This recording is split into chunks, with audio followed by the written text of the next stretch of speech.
What is up? Robin Trammy here. We're hanging out in the kitchen making pancakes for our nighttime ritual, dinner. Yeah. So I wanted to make a video about what happens if you fall off the wagon on your diet and you need to get back on track.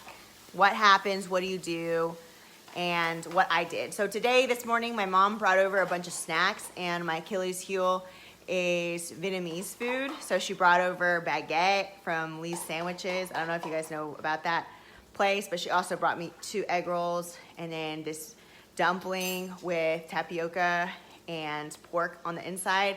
That was meant for 3 days. So I was so hungry because I was doing client check-ins all day and I was eating lunch late. So I went downstairs and I saw all of it and I just literally ate everything. So that was supposed to be for 3 days snacks, but I ate everything and it really blew my calorie ceiling today because everything in there is high fat, high carb, low protein. So what to do? Okay, so next, what you gotta do is just acknowledge that it happened, give yourself grace, get back on track.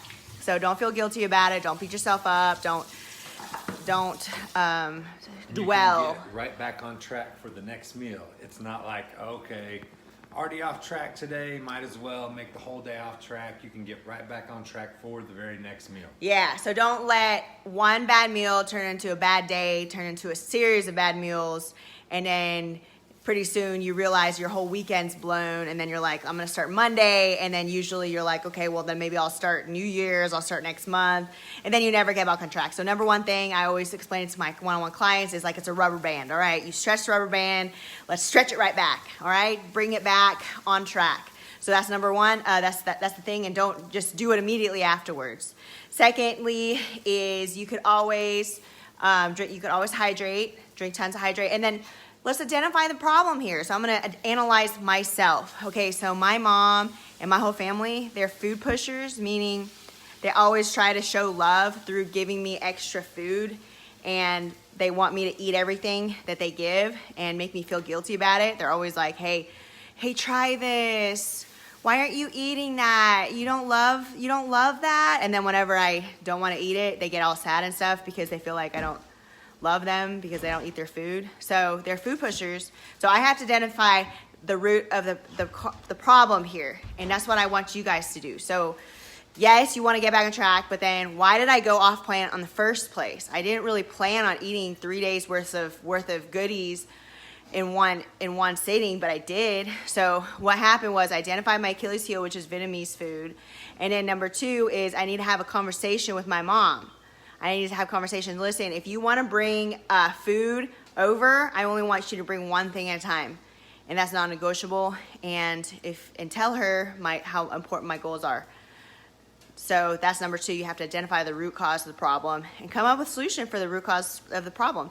What was the situation you're in? Who were you with? When? What were the thoughts going on inside your mind? I always tell my clients, do a body scan. What were the events leading up to it? What happened the moment before? What were your thoughts during? And now we focus on how can we get 1% better in the future. So for my case, I'm gonna have to tell my mom, you can't bring over more than one snack. I told her before already, so now I have to tell her again how important this is to me that I reach my fitness goals. Okay guys, I hope that tip helps. Anything else that you want to include on that, Rob? Nope, you covered it. Awesome.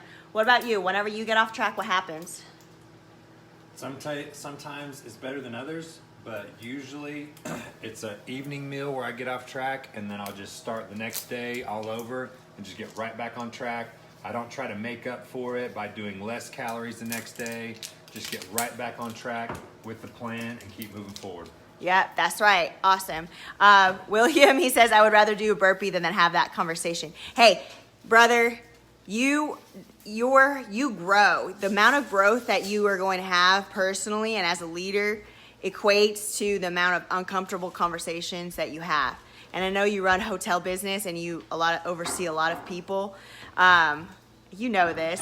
You have to have those conversations that just be upfront, so that way everybody's on the same page, so that way there's no fostering of resentment.